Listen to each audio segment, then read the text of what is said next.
10ویں محرم یوم عاشوراء جمعہ کا مبارک دن آیا۔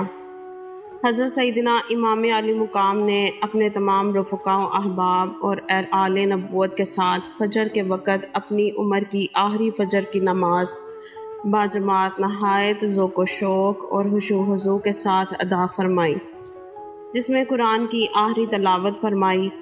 بعد فراغت خیمہ کے اندر تشریف لائے۔ 10ویں محرم کا سورج طلوع ہو گیا، لیکن امام علی مقام اور اہل بیت نبوت اور رفقاء و احباب 3 دن کے بھوکے پیاسے ہیں۔ ایک قطرہ آب میسر نہیں اور ایک لقمہ حلق سے نہیں گزرا۔ پھر بے وطنی، تیز دھوپ، گرم ریت، گرم ہوائیں، انہوں نے ناز پروردگارِ آغوش رسالت کو کیسا بے حال کر دیا ہوگا۔ اور پھر ان پر جور و جفا کے پہاڑ توڑنے کے لیے 30,000 کا لشکر جرار تیر و تبر، تیغ و سنا سے مسلح صفے باندھے موجود ہیں۔ جنگ کا نعرہ بجا دیا گیا اور دونوں طرف سے صف بندی کی گئی۔ صف بندی ہو جانے کے بعد کافی دیر تک جنگ شروع نہیں ہوئی۔ یزیدی فوج کی یہ خواہش تھی کہ کسی نہ کسی طرح جنگ کا آغاز سیدنا امام علی حسین کی طرف سے ہو جائے، اور سیدنا امام علی مقام یہ چاہتے تھے کہ جب ہر معاملہ میں ظلم و جفا کی پہل ان کی طرف سے ہوئی ہے تو اب اس جارحانہ ظالمانہ جنگ کی ابتدا بھی ان کی طرف سے ہو جائے۔ آپ رضی اللہ تعالیٰ عنہ کی تو وقت آخر تک یہی کوشش رہی کہ یہاں تک نوبت نہ آنے پائے، لیکن انہوں نے آپ کی کسی مصلحانہ راہ راستی بات کو تسلیم نہ کیا۔ پھر اتمام حجت کی خاطر آپ رضی اللہ تعالیٰ عنہ نے اپنا دست مبارک میں قرآن پاک لیا، سر انور پر امامہ باندھا اور عربی جبہ اقدس پہنا، اور گھوڑے پر سوار ہو کر ایک فصیح و بلیغ خطبہ ارشاد فرمایا۔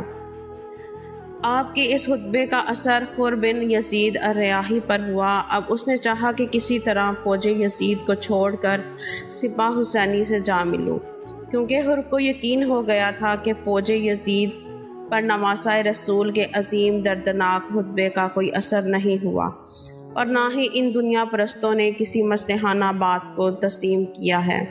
پھر خر نے اپنے گھوڑے کو آہستہ آہستہ خیام حسینی کی طرف کرنا شروع کیا۔ یزیدی فوج کے ایک شخص نے کہا کہ حسینی قافلے پر حملہ آور ہو رہے ہو۔ خر نے جواب نہ دیا۔ خر اپنا گھوڑا دوڑاتے ہوئے سپاہ حسینی میں آ ملے اور فوراً امام علی مقام کی بارگاہ میں حاضر ہو کر معافی طلب کی اور اللہ تعالیٰ سے بھی توبہ کی۔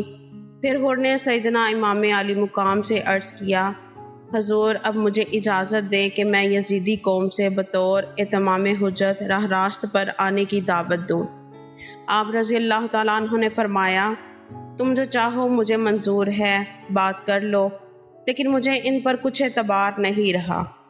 اجازت لے کر خر فوج یزید کے سامنے گھوڑے پر سوار ہو کر آئے اور تقریر کی، لیکن فوج یزید نے اثر لینے کی بجائے تیر چلانا شروع کر دیے۔ یہ حالت دیکھ کر خر نے اپنا بیان ختم کر دیا اور دوبارہ سیدنا امام علی مقام کی خدمت میں حاضر ہو گئے۔ ابھی جنگ کا سلسلہ شروع نہ ہوا تھا کہ عاشوراء کے دن کا کافی حصہ گزر چکا تھا۔ دھوپ اپنی پوری شدت پر آ چکی تھی۔ کربلا کا ریگستانی میدان اوپر سے اور نیچے سے آگ اگل رہا تھا۔ عمر بن سعد جلدی کام کو نپٹانے پر تلا ہوا تھا۔ پھر اس نے اپنا تیر کمان پر چڑھایا اور سپاہ حسینی کی طرف مارا اور کہنے لگا کہ گواہ ہو جاؤ کہ سب سے پہلا تیر جس نے مارا وہ میں ہوں۔ اس کے بعد سپاہ حسینی پر ہزاروں تیروں کی بارش ہونے لگی۔ پھر سیدنا امام علی مقام نے اپنے ساتھیوں سے فرمایا، اللہ تم پر رحم فرمائے، موت کے استقبال کے لیے کھڑے ہو جاؤ۔ تیروں کی اس بارش سے سپاہ حسینی میں کوئی کھلبلی نہیں مچی، بلکہ حکم جہاد پر سب اپنی جانوں کو قربان کرنے کے لیے تیار ہو گئے۔ سپاہ حسینی کے ہر فرد نے پرخلوص احسار، جذبہ جہاد، شوق شہادت کا وہ ثبوت دیا جس کی نظیر نہیں ملتی۔ سب کی یہی آرزو تھی کہ ہمارے ہوتے ہوئے اس مقدس خاندان عالیہ کو کوئی تکلیف نہ پہنچے۔ اب جب کہ تمام رفقا و احباب درجہ بدرجہ شہادت فرما کر جنت کوچ کر گئے، تو اب سرکار عالی مقام امام حسین رضی اللہ تعالیٰ عنہ کے اعزاء و اقارب نے اپنی بے مثال قربانیاں دینا شروع کر دیں۔ معتبر اور مستند کتابوں سے بلا اتفاق یہ بات ثابت ہوئی ہے کہ خاندان بنی ہاشم کے بے مثال قربانیوں میں سب سے پہلے علی اکبر ابن امام حسین رضی اللہ تعالیٰ عنہ کی قربانی تھی۔ جب شہزادہ علی اکبر کو میدان کارزار میں جانے کی اجازت ملی تو اس وقت سرکار سیدنا امام حسین رضی اللہ تعالیٰ عنہ نے بارگاہ رب العزت میں ان الفاظ میں دعا فرمائی: اے میرے اللہ، اب میں اپنے اس بیٹے کو تیرے سپرد کر رہا ہوں جو کہ سیرت و صورت میں تیرے رسول کے مشابہ ہے۔ جب ہم تیرے نبی کے دیدار کو ترستے تھے تو اس کو دیکھ کر یہ پیاس بجھا لیتے تھے۔ شہزادے اس شان سے میدان کارزار میں آئے کہ چہرہ تصویر رسول، سر پر امامہ ہے تو رسول کا، اسلحہ جنگ ہے تو وہ رسول کا، سفاری گھوڑا رسول کا، گفتار رسول کی۔ کسی میں جرت نہ ہوئی کہ کوئی ان کا مقابلہ کر سکے۔ پھر فوج یزید پر شہزادے کی تلوار اس طرح چلی جیسے کھیروں اور تروں کو کاٹا جاتا ہے۔ عمر بن سعد اور اس کی فوج بلبلا اٹھے۔ شہزادہ علی اکبر نے 120 ناریوں کو واصل جہنم کیا۔ اس دوران شہزادہ علی مقام کے جسم اقدس پر کافی زخم آ چکے تھے۔ پیاس کا شدید غلبہ ہوا تو گھوڑے کی باگیں موڑی اور امام علی مقام کی بارگاہ میں حاضر ہوئے اور عرض کیا: ابا جان، مجھے شدید پیاس لگی ہوئی ہے اور ہتھیاروں کے بوجھ نے تھکا دیا ہے، کیا تھوڑا سا پانی حلق کو تر کرنے کے لیے مل سکتا ہے تاکہ اس سے تازہ دم ہو کر دشمن سے لڑنے کی طاقت حاصل کر سکوں؟ امام علی مقام بیٹے کی یہ حالت دیکھ کر رو پڑے اور فرمانے لگے: افسوس اے میرے بیٹے، میں کہاں سے تمہارے لیے پانی لاؤں؟ بیٹا، تھوڑی دیر اور جہاد کرو، بہت جلد اپنے جد نامدار صلی اللہ علیہ وآلہ وسلم سے ملاقات کرو گے اور وہ تمہیں شراب طہور یعنی جنت کا وہ جام پلائیں گے کہ اس کے بعد پھر تم کو کبھی پیاس نہ لگے گی۔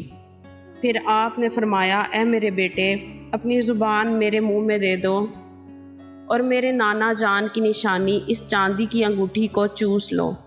شہزادے نے ایسا ہی کیا اور عرض کیا کہ ابا جان، اب دل کو کچھ تسکین ہوئی ہے۔ شہزادہ پھر واپس میدان کارزار میں آئے اور یزیدی فوج پر ٹوٹ پڑے، دائیں بائیں بڑھ چڑھ کر حملے کیے، یہاں تک کہ مزید 80 دشمنان اسلام کو واصل جہنم کیا۔ پھر یزیدی فوج نے عمر بن سعد کے کہنے پر یکبارگی شہزادہ علی اکبر پر حملہ کر دیا تو چمن فاطمہ علیہ السلام اور گلستان رسالت کا یہ پھول اپنے خون میں نہا گیا۔ شہزادہ علی اکبر اس حالت میں پشت زین سے کربلا کی زمین پر آئے تو آواز دی: اے میرے پدر بزرگوار، مجھ کو لیجیے۔ امام علی مقام اس دردناک آواز کو سن کر دوڑے، بیٹے کو اٹھا لیا اور خیمے کی طرف لے آئے۔ پھر اپنے دامن سے شہزادے کو صاف کیا اور ان کے چہرے پر اپنا چہرہ رکھ دیا۔ شہزادے نے آنکھیں کھولی اور عرض کیا: ابا جان، میرا آخری سلام قبول ہو۔ میرے جد امجد نے مجھے ایسا جام پلایا ہے کہ اب کبھی پیاس نہ لگے گی، اور فرما رہے ہیں کہ آپ بھی جلدی آ جائیں۔ شہزادہ علی اکبر اپنے شفیق باپ کی آغوش میں جان دے دی۔ انا للہ و انا الیہ راجعون۔ اس کے بعد حضرت مسلم بن عقیل رضی اللہ تعالیٰ عنہ کی اولاد میں سے حضرت محمد بن عقیل، حضرت جعفر بن عقیل، حضرت عبد الرحمن بن عقیل، حضرت محمد بن ابی سعید ابن عقیل رضی اللہ تعالیٰ عنہ نے اپنی قربانیاں پیش کیں۔ پھر اولاد جعفر طیار رضی اللہ تعالیٰ عنہ، جو کہ حضرت علی رضی اللہ تعالیٰ عنہ کے سگے بھائی تھے، کی قربانیوں کا سلسلہ شروع ہو گیا۔ پہلے حضرت محمد ابن عبداللہ ابن جعفر طیار رضی اللہ تعالیٰ عنہ نے جام شہادت نوش فرمایا۔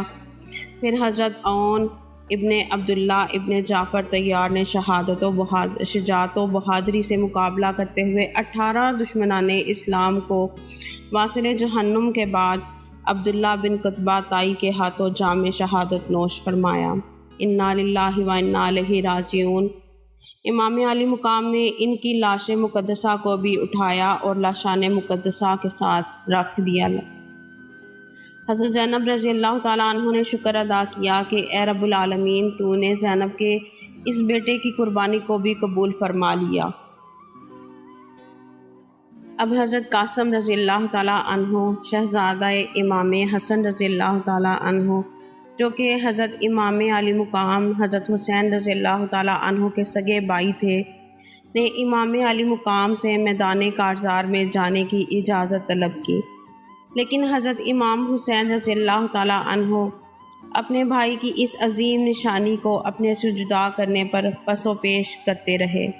بالآخر شہزادے نے بڑے اصرار کے بعد چچا جان سے اجازت حاصل کر لی۔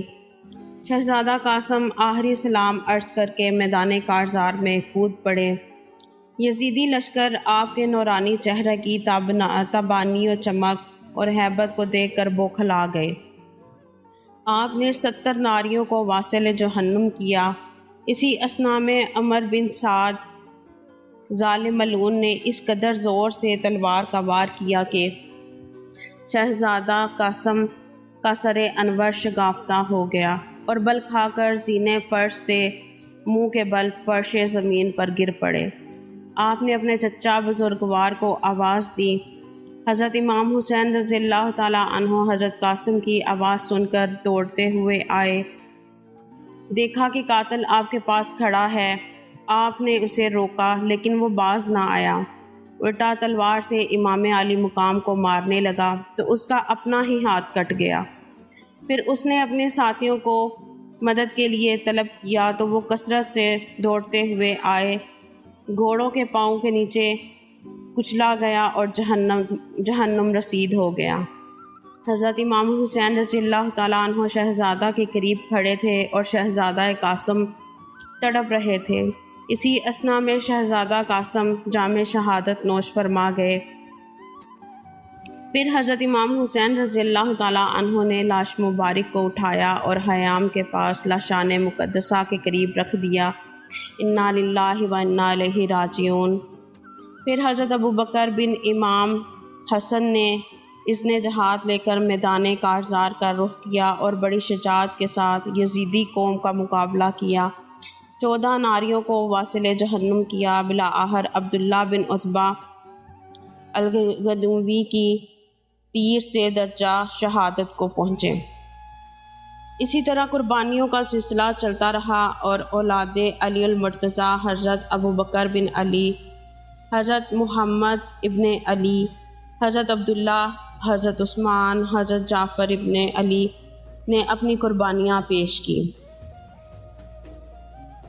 حضرت سیدنا عباس بن علی المرتضیٰ کرم اللہ وجہ الکریم نے جب دیکھا کہ تمام رفقا، احباب اور اہل بیت جام شہادت نوش فرما چکے ہیں اور امام الشہداء نواسہ رسول حضرت امام حسین رضی اللہ تعالیٰ عنہ تنہا و بے کس ہو چکے ہیں، تو سیدنا عباس رضی اللہ تعالیٰ عنہ نے امام علی مقام کی خدمت میں حاضر ہو کر عرض کیا، اے پیارے بھائی جان، کیا اب مجھے اجازت مرحمت فرماتے ہیں؟ یہ سن کر حسین رو پڑے اور جواب میں فرمایا، اے میرے بھائی، تم میرے صاحب علمبردار ہو، تمہارے چلے جانے سے تمام سلسلہ ختم ہو جائے گا۔ تو حضرت سیدنا عباس رضی اللہ تعالیٰ عنہ نے جواب دیا، غم پر آئے غم دیکھ کر میرا دل تنگ پڑ گیا ہے اور میں چاہتا ہوں کہ اب اس راہ حق پر جان قربان کر دوں۔ حضرت امام علی مقام نے فرمایا کہ اگر آپ کا یہی خیال ہے تو پہلے اہل بیت اطہار کی خواتین مقدسہ، بچے بیمار پیاس کی شدت سے تڑپ رہے ہیں، ان کے لیے کسی طریقہ سے پانی لا دو۔ حضرت سیدنا عباس رضی اللہ تعالیٰ عنہ نے فرمایا، اچھا پہلے میں پانی لے آؤں۔ آپ اسی وقت گھوڑے پر سوار ہوئے، مشکیزہ اور تلوار ہاتھ میں لیے ہوئے قوم یزید سے جا کر پانی کا سوال کیا تو شمر اور مشیت بن ربیع آگے بڑھے اور کہنے لگے، اے ابو تراب کے بیٹے، بالفرض تمام روئے زمین پر پانی ہی پانی ہو جائے اور وہ ہمارے قبضے میں ہو، تب بھی تمہیں اس وقت تک پانی کا ایک قطرہ نہ دیں گے جب تک تم یزید کی بیعت نہ کر لو۔ ان کا یہ کافرانہ جواب سن کر حضرت عباس امام علی مقام کی خدمت میں واپس حاضر ہوئے اور ان کے تمام سوالوں اور جوابوں کا ذکر فرمایا۔ حضرت امام حسین رضی اللہ تعالیٰ عنہ یہ جواب سن کر غم کی شدت سے رو پڑے۔ خیام حسینی سے العطش العطش کی آوازیں زور پکڑ گئیں تو حضرت عباس رضی اللہ تعالیٰ عنہ مشکیزہ لے کر دریائے فرات کی طرف روانہ ہوئے اور لشکر کی صفیں چیرتے ہوئے دریا کی طرف بڑھتے رہے اور دشمنوں پر ٹوٹ پڑے۔ آپ نے کشتوں کے پشتے لگا دیے، میمنہ کو میسرہ اور میسرہ کو میمنہ پر الٹ کر رکھ دیا۔ آپ نے 108 افراد کو واصل جہنم کر دیا اور نہر فرات کے پاس جا پہنچے۔ یہاں پر حضرت عباس رضی اللہ تعالیٰ عنہ نے پانی پینا چاہا تو اہل بیت کی پیاس یاد آ گئی اور پانی نہ پیا۔ اس کے بعد مشکیزہ پانی سے بھر لیا اور چل دیے تو فوج یزید آپ کا راستہ روکنے کھڑی تھی، لیکن آپ کی پوری کوشش تھی کہ پانی خیام حسینی تک پہنچ جائے۔ یزیدی فوج نے آپ کو چاروں طرف سے گھیر لیا اور تیروں کی بارش شروع کر دی۔ آپ پوری قوت سے دشمن کے حملوں کو پسپا کر رہے تھے کہ اچانک ایک ملعون نے چھپ کر آپ کے دائیں بازو پر ایسا وار کیا کہ آپ کا بازو اقدس قلم ہو کر زمین پر جا گرا۔ پھر آپ نے مشکیزہ دوسرے بازو پر رکھ لیا اور اسی ہاتھ سے تلوار پکڑ کر دشمن کا مقابلہ کرتے رہے۔ بکثرت خون بہہ جانے سے آپ پر قدرے نقاہت کے آثار نمودار ہوئے اور ایک ملعون نے تلوار سے ایسا وار کیا کہ آپ کا بایاں بازو بھی قلم ہو گیا۔ اللہ! اب عجیب منظر ہے کہ حضرت عباس رضی اللہ تعالیٰ عنہ کے دونوں بازو قلم ہو چکے ہیں اور لڑنے کے قابل نہیں رہے، مگر مشکیزے کے فیتوں کو دانتوں سے دبائے رکھا۔ سبحان اللہ! اب بھی یہ کوشش ہے کہ پانی خیام حسینی تک پہنچ جائے، مگر افسوس کہ ایک تیر آ کر مشکیزے کو لگا اور سارا پانی زمین پر بہہ گیا۔ اسی اثنا میں دوسرا تیر آپ کے سینہ اقدس پر لگا اور ایک ملعون نے آہنی کرز اس زور سے سر اقدس پر ماری کہ آپ گھوڑے کی زین پر سنبھل نہ سکے اور زمین پر آ گرے۔ تو امام الشہداء کو آواز لگائی۔ امام حسین سن کر دوڑتے ہوئے آپ کے قریب پہنچے تو دیکھا کہ لہتے جگر علی المرتضیٰ اپنے خالق حقیقی سے جا ملے ہیں۔ حضرت امام حسین رضی اللہ تعالیٰ عنہ آپ کی لاش مقدس کے ساتھ چمٹ کر رو پڑے اور فرمانے لگے، اب میری کمر ٹوٹ گئی، انا للہ و انا الیہ راجعون۔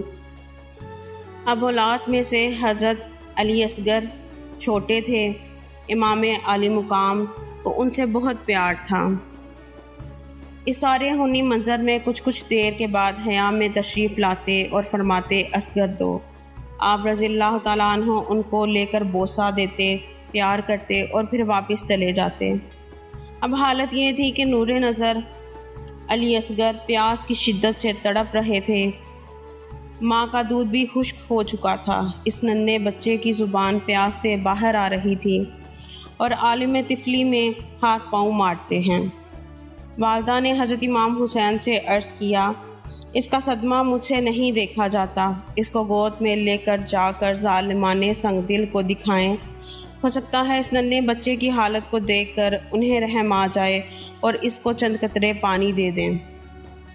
اسی خیال میں امام علی مقام اپنے لہتے جگر علی اصغر کو سینے سے لگا کر فوج یزید کے سامنے آئے اور فرمایا، اے قوم، تم نے میرے اہل بیت اور رفقا و احباب کو قتل کر دیا، یہ طفل شیرخوار باقی ہے، اسے پانی کا ایک گھونٹ دے دو، ذرا دیکھو تو صحیح کس طرح یہ پیاس کی شدت سے تڑپ رہا ہے۔ اللہ اللہ! یہ وہ آواز تھی جس سے زمین و آسمان تڑپ رہے تھے، لیکن ان ظالموں کے دلوں میں اس بچے کے لیے بھی رحم نہ آیا۔ تیسرے سعد نے ایک شخص حرملہ ابن کاہل کو حکم دیا کہ اے حرملہ، حسین کے اس کلام کو قطع کر دے۔ حرملا نے تیر اس زور سے نشانہ لگا کر مارا کہ تیر شہزادہ علی اصغر کے کان پر آ لگا اور ایک کان کو چھیدتا ہوا دوسرے کان سے پار ہو گیا۔ نور کا پتلا شفیق باپ کی گود میں ہی خون میں نہا گیا اور تڑپ تڑپ کر باپ کی گود میں جان دے دی۔ انا للہ و انا الیہ راجعون۔ پھر آپ اپنے نور نظر کو خیمہ میں لائے تو اہل بیت نے دیکھا کہ سکون کا عالم ہے اور خاموشی ہے۔ گمان ہوا کہ پانی مل گیا، لیکن جب امام قریب آئے اور والدہ علی اصغر نے سے فرمایا، لو اپنا بیٹا، اس کو دنیا کا پانی میسر نہ آ سکا، لیکن ہاں میرے نانا کے ہاتھوں آب کوثر سے سیراب ہو گیا، تو والدہ کا دل پاش پاش ہو گیا اور اہل بیت کی حرمان مقدسہ ننھے بچے کی شہادت پر روئیں کہ ان ظالموں کو چھوٹے سے بچے پر بھی ترس نہ آیا۔ پھر امام علی مقام نے ننھے اصغر کی لاش اقدس کو بھی لاشان مقدسہ کے قریب رکھ دیا اور آسمان کی طرف نگاہ فرما کر آنکھوں سے آنسو بہا کر فرمانے لگے، اے اللہ تیرا شکر ہے کہ حسین کی یہ چھوٹی سی قربانی بھی قبول فرما لی۔ اب ایک ایک کر کے سب رخصت ہو گئے اور اپنی جانیں حق پر قربان کر گئے۔ اب تنہا حضرت امام حسین میدان کارزار میں روانہ ہو رہے ہیں۔ یہ گھڑی قیامت خیز تھی کہ نواسہ رسول صلی اللہ علیہ وآلہ وسلم تھوڑی ہی دیر میں اپنی بیویوں، بچوں اور اہل حرم سے جدا ہو رہے ہیں، اور یہ بھی جانتے ہیں کہ یہ سید زادیاں عنقریب اسیر ہو جائیں گی۔ سب کے چہروں پر حسرت و یاس برس رہی ہے کہ ان کے سردار ان سے جدا ہو رہے ہیں۔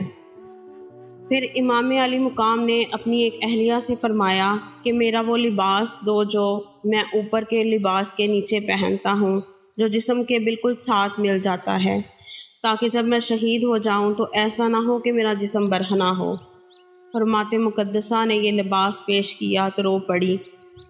سیدنا امام علی مقام نے اپنا زیری لباس پہنا، پھر اس کے اوپر کھلا لباس پہنا، پھر اس کے اوپر اپنا جبہ مبارک پہنا اور امامہ سر پر کپڑے کی ٹوپی رکھ کر باندھا، ایک چادر اپنے کندھوں پر رکھی، پھر زرہ پہنی اور ہاتھ میں تلوار لی اور چہرہ اور ریش اقدس پر دونوں ہاتھ پھیرے اور فرمایا، میری طرف سے سلام ہو تم پر، اب میں جا رہا ہوں۔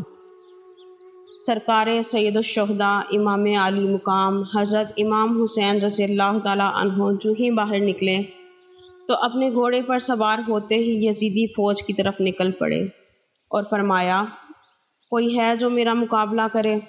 شجاعت و شہامت کے وہ جوہر دکھائے کہ فوج یزید حیران ہو کر رہ گئی۔ فوج پر خوف طاری ہو گیا کہ وہ ادھر ادھر بھاگنا شروع ہو گئے۔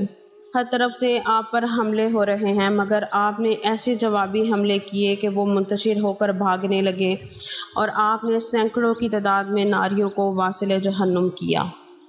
اس سب کو دیکھ کر فوجی یزید کے سپہ سالار کو یہ کہنا پڑا، افسوس ہے تم پر، تم جانتے بھی ہو کہ تم کس سے جنگ کر رہے ہو۔ یہ عرب کے سب سے بڑے جنگجو بہادر علی ابن عمران ابو طالب کے فرزند ہیں، ان پر چاروں طرف سے ایک ساتھ حملے کر دو۔ پھر آپ پر ہر طرف سے تیروں کی بچھاڑ ہونے لگی اور امام علی مقام زخموں سے چور ہوتے گئے، لیکن اس کے باوجود آپ رضی اللہ تعالیٰ عنہ نے اپنا حوصلہ بلند رکھتے ہوئے اپنے گھوڑے کو دریائے فرات میں ڈال دیا اور چاہا کہ پانی پئیں۔ اسی دوران ایک ملعون ظالم نے ایسا تیر مارا کہ آپ کے حلق مبارک پر آ لگا۔ آپ رضی اللہ تعالیٰ عنہ نے اس تیر کو کھینچا تو خون کا ایک فوارہ پھوٹ پڑا۔ پھر آپ رضی اللہ تعالیٰ عنہ نے پانی نہ پیا اور نہ ہی آپ کے وفادار پیاسے گھوڑے نے پانی پیا۔ پھر آپ حیام کی طرف واپس آئے اور حرمات مقدسہ کو فرمایا کہ یہ آخری حاضری تھی، اب اس کے بعد میری واپسی نہیں ہوگی۔ میں تم کو تلقین کرتا ہوں کہ صبر کرنا اور پروردگار عالم کا شکر بجا لانا کہ ثواب عظیم کے مستحق ہو جاؤ۔ اب تم پر بلا اور مصیبت آنے والی ہے، یقین کر لو کہ اللہ تعالیٰ ہی تمہارا نگہبان اور مددگار ہے، وہی تمہیں دشمنوں کے شر سے محفوظ رکھے گا۔ امام علی مقام دوبارہ میدان کارزار میں آئے اور بڑی بہادری کے ساتھ دشمن کا مقابلہ کیا۔ ملعون شمر ذی الجوشر نے لشکر کو تاکید کی کہ سوار پیچھے ہو جاؤ اور پیادہ لشکر آگے آ جاؤ اور تیر چلانے شروع کر دو۔ اس کا حکم دینا ہی تھا کہ نواسہ رسول صلی اللہ علیہ وآلہ وسلم پر ہر طرف سے تیروں کی بارش ہوئی۔ اسی اثناء میں ایک ملعون ابو مخطوف جفعی نامی نے امام علی مقام کی پیشانی پر اس قدر زور سے تیر مارا کہ آپ کا سر چکرا گیا اور خون کا فوارہ پھوٹ پڑا۔ پھر ایک ظالم نے 3 نوکوں والا تیز دھار تیر ایسا مارا کہ وہ آپ کے سینہ اقدس کو چیرتا ہوا آر پار ہو گیا۔ پھر ایک ظالم ملعون صعب بن وہب نے آپ کی پشت مبارک پر اس زور سے تیر مارا کہ آپ تڑپ کر فرش زمین پر داہنے رخسار کے بل تشریف لائے۔ جو ہی زمین پر تشریف لائے اٹھنا چاہا، پھر گر گئے، پھر اٹھے، پھر گر گئے، کوئی نیزہ مارتا، کوئی تلوار، کہ آپ اٹھنے نہ پائیں حتیٰ کہ سرکار گر پڑے۔ پھر حسین بن نمیر نے دہن اقدس پر تیر مارا اور داغا بن شریک نے آپ کے بائیں بازو پر تلوار ماری۔ ایک ملعون نے دائیں شانہ پر تلوار ماری اور ایک ملعون نے آپ کی ہنسلی کی ہڈی پر نیزہ مارا، جسے آپ زمین پر اوندھے منہ گر پڑے۔ حلق سے تیر کو کھینچا تو فوج یزید نے امام کو گھیر لیا۔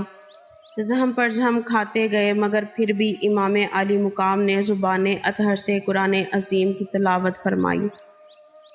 پھر اسی دوران ملعون شمر کی تلوار کے وار نے امام علی مقام کا پس گردن سر اقدس تن اطہر سے جدا کر دیا۔ انا للہ و انا الیہ راجعون۔ تاریخ عالم کا عدیم النظیر اور المناک شہادت کا یہ واقعہ 10 محرم الحرام 60 ہجری بوقت عصر کو پیش آیا اور حضرت امام علی مقام حضرت حسین رضی اللہ تعالیٰ عنہ 56 سال 5 ماہ 5 دن کی عمر مبارک میں اس دار فانی سے کوچ کر گئے۔